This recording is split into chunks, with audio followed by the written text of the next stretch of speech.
In the 9th century, Guru Rinpoche was invited to Tibet by King Drisun Detsen. The king was experiencing great obstacles converting the country to Buddhism. Being incredibly powerful, Guru Rinpoche subjugated the negative forces that were preventing the Dharma being spread. He was considered the second Buddha to the Tibetans, and he initiated the Tibetans into Tantric Buddhism. He saw that in the future the Dharma would decline and the lineages of practice would become weak. Thinking of this time, he hid many texts in rock, water, space, and in the mind streams of individuals to be revealed at a later date. He also prophesied who would reveal these texts. He also told the king about secret places called Bayul. These places are in time of conflict where the Tibetans can escape to. The Bayuls are places that are secret. They are opened only by those prophesied and those with the right qualities. They are pure realms to those who have developed pure vision. Difficult to get to, these Bayul are imbued with the power from the landscape and the blessing of Guru Rinpoche.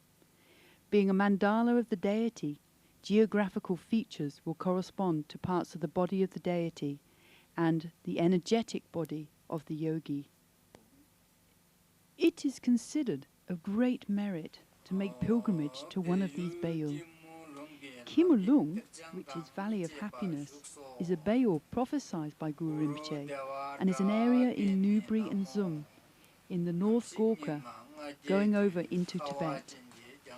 Lama Sherap, the hereditary Lama of Tsum, reads the prophecy that Guru Rinpoche gave to King Drisun Detsen in Chimpu, Sami in the 9th century. Homage to the Dakini.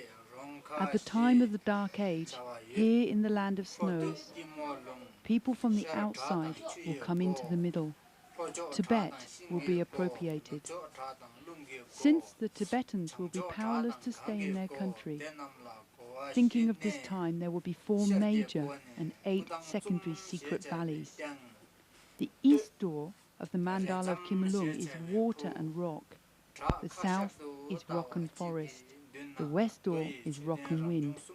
Each door has its protector. The eastern door is in Kutan, called Tsum.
Tsum is a 7-day walk, and this year the bridges are down. The route now takes 13 days. Going north, the landscape changes from the paddy fields to the rugged mountains. Close to the Tibetan border, traders bring salt from Tibet, and they exchange it for wood, which they take back to Tibet.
Walking across Laki Pass, one is surrounded by glaciers.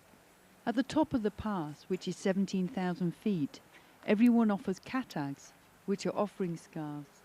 They offer them to the mountain gods before continuing. It is a very long 12-hour walk before reaching the district of Newbury.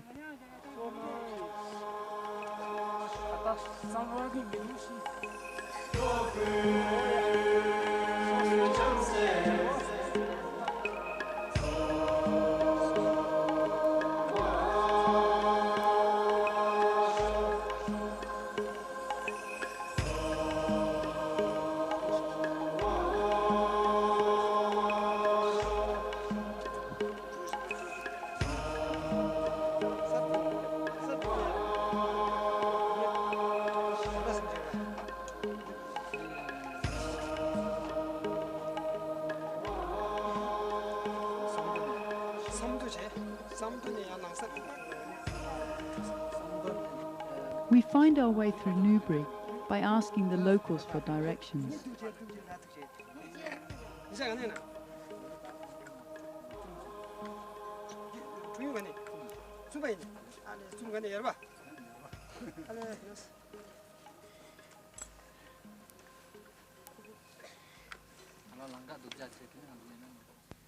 Newbury has the tradition of slate carving. Everywhere there are walls with slates carved with the images of the Buddhist deities. When somebody dies in Newbury, the family sponsors stones to be carved on behalf of the dead person. And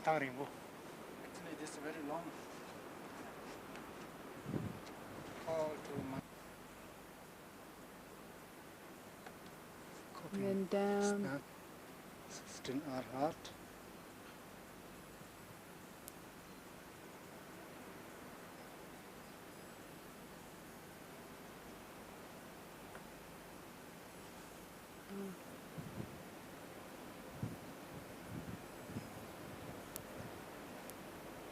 top stairs.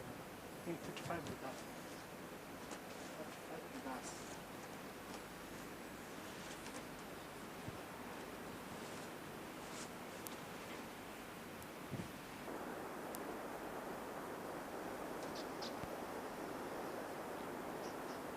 Milarepa, the famous 11th century yogi, stayed for a time in Newbury, and he stayed in this cave called the Yogi's Cave.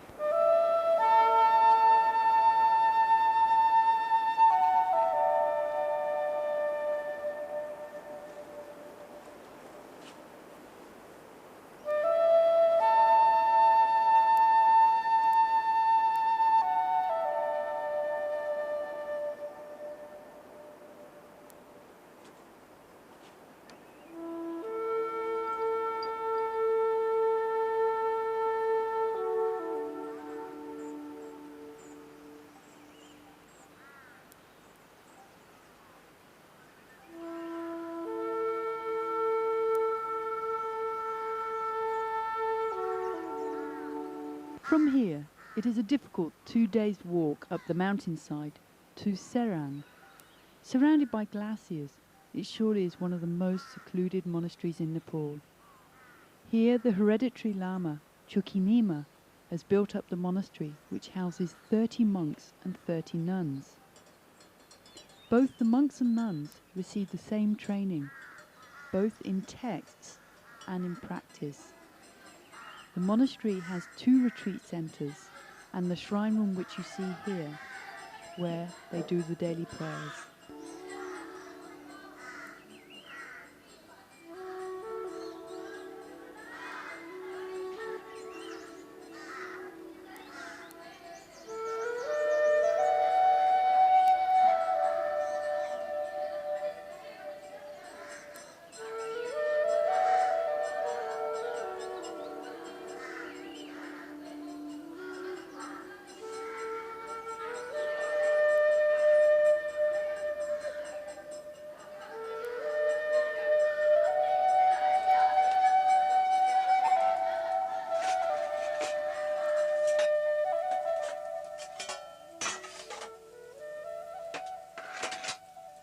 In Samagawan, Lama Sherap meets one of his former teachers, Lupanjirma.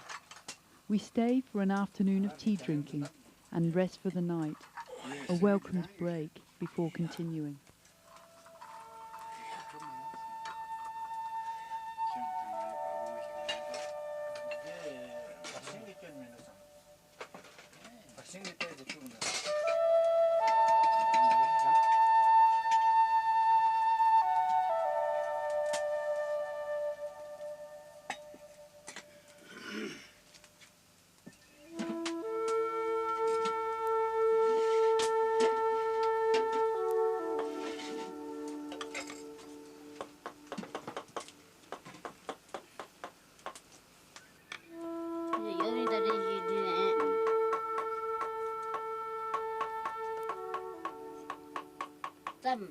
Another 2 days of walking, and one is in the Tsum district. Here in Rinpoche, Kuma the woodcarver stays to make 50 traditional religious dance masks, copying the originals that Lama Sherap has given to him. These masks will be used in the yearly traditional dances.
Sometimes the path is so difficult and landslides are common. The first one here happened last year and it took the lives of everyone in the village on the other side. It still moves and temporary bridges of tree trunks are made to get across. During the time that we were up there was another landslide, and within a week all the temporary bridges that had been made had to be replaced. Not the most easiest bridges to cross, even for Nepalis.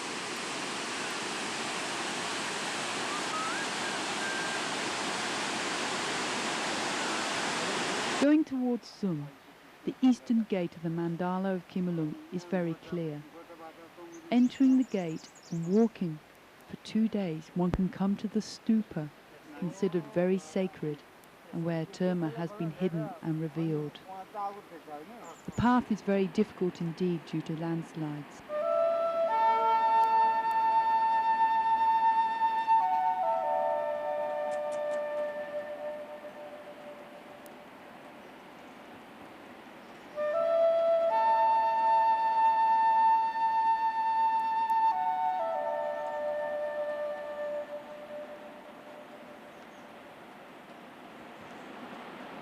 Then go behind the waterfall and up and across, just where the mountain goes into the cloud, which is hiding the top, and we walk right along there, walk along here and down through where those clouds are. That should take us to about lunchtime. This is the mountain just behind those clouds, where the stupa is, but you can't actually get to the stupa.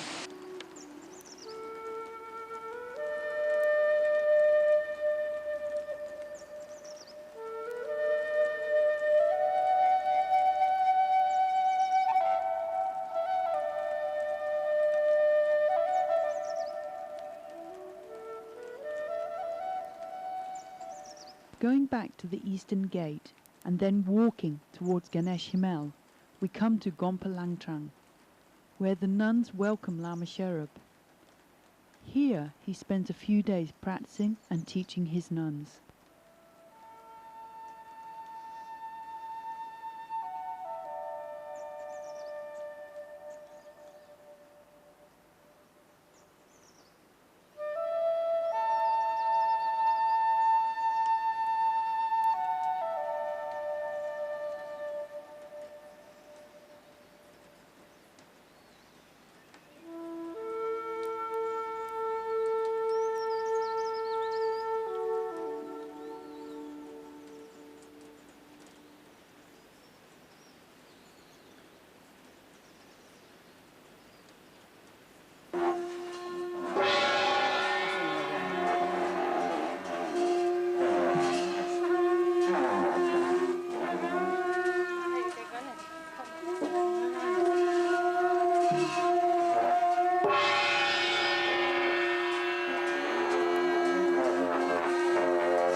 A day's walk into the restricted area of Tsum brings one to the pigeon cave of Milarepa.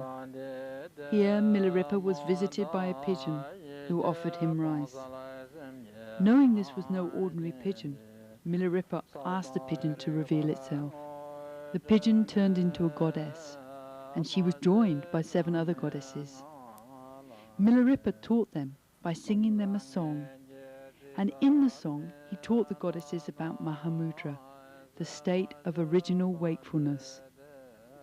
He taught them about the teacher, the importance of the teacher to introduce one to that state and to guide one along the path until one has realized that state. The pigeon goddesses were very happy, and they also really wanted Milarepa to come with them to the God realm. He told the goddesses how the delights of the God realm are only impermanent and nothing compared with enlightenment. He didn't go. The goddesses were still very grateful for the teaching, and they prostrated before returning to the God realm.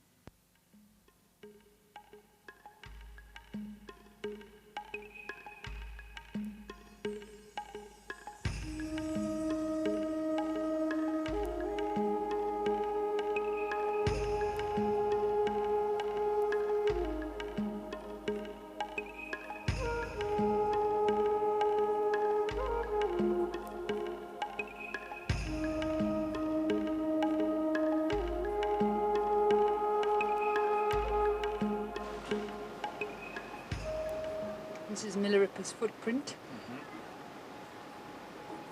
So you can see very, very clearly where the toes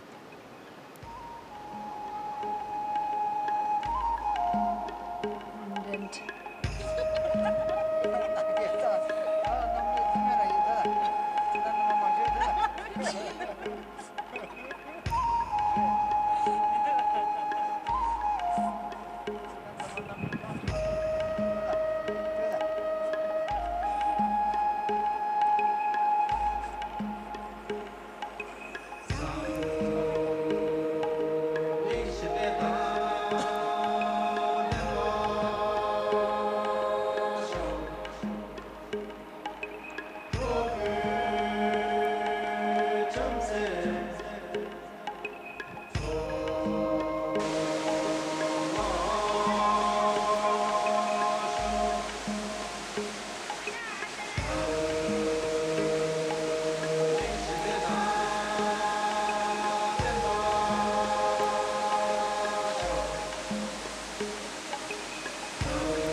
A 4-hour difficult walk from the villages of Nile and Shule bring us to the Gompa called First Light or Dependruma in Tibetan. It was the first hermitage built, and it was built by one of Gotsampa's disciples 700 years ago, called Madan Rechin. At certain times after this, it was very well known, and sometimes there would be up to 800 monks and nuns who lived here. Lama Sherap and his father and grandfather all spent a lot of time here. All the monks and nuns would live below, and they would come up to the area just to the side of Lama Sherap, where his father or grandfather would sit, and they would teach. Going into the main shrine room, we pass a prayer wheel. Because of water, it has become ruined.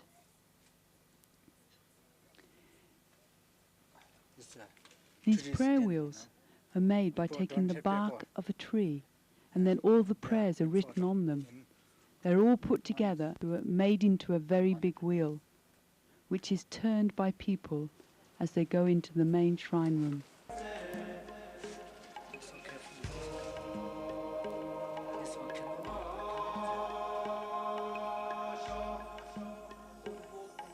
The main prayer hall is in a sorry state. We will rebuild the shrine room, and these wall paintings, many of which are 500 years old, and all painted with natural paint, will be restored. This one actually is Dragimas Makalis. His name is Mabdun. Actually 7 Makalis. In Bodh Gaya, Guru Rinpoche subjugated a female spirit called Madan, who made a commitment to him to help Dharma practitioners rather than to create obstacles for them. Madan came to Tsum, to Dependruma, bringing with her a large rock, and when she arrived, she dissolved into the rock. And from that time, the rock has been considered to embody the presence of the protector herself.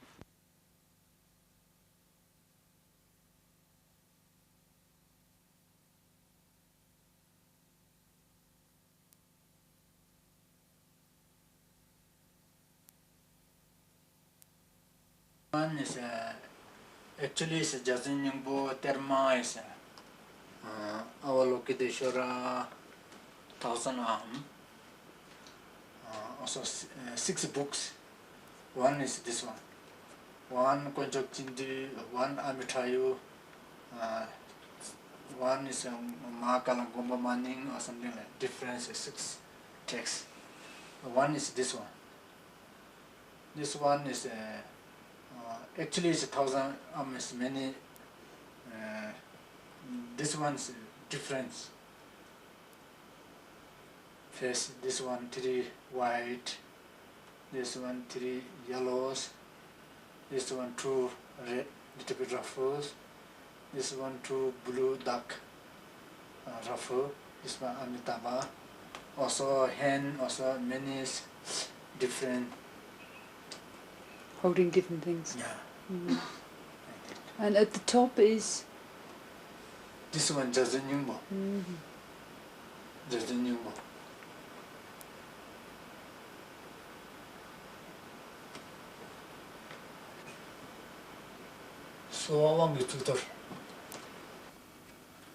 Then he's 100 is hand, 21 is head, like that. Then this one is Kundup Sangbo or Sangmo. Kundup Sangbo Sangmo. Then here is all the actually 6 Buddhas, you know. Here 3, another one, this has 3, like that. All the one by one hand, one part of the deities, he stand, carry. Yeah. Very good. Many. Yeah. Also this one is a rough one. Yeah. The customs and traditions of the people of Tsum are Tibetan. The religious traditions, Monasteries and nunneries have had little influence from the outside. Trekkers aren't permitted, being a restricted area, and the Chinese couldn't destroy the temples and kill the monastics, as it's part of Nepal. As prophesied, Kimulung did give sanctuary to the escaping Tibetans, and in fact it was used as a base by the Kampa guerrillas who conducted their raids into Tibet from here. As prophesied, many teachings that Guru Rinpoche hid have been revealed, ensuring a strong and pure lineage of teaching and instruction devoted to the realization of Buddha nature.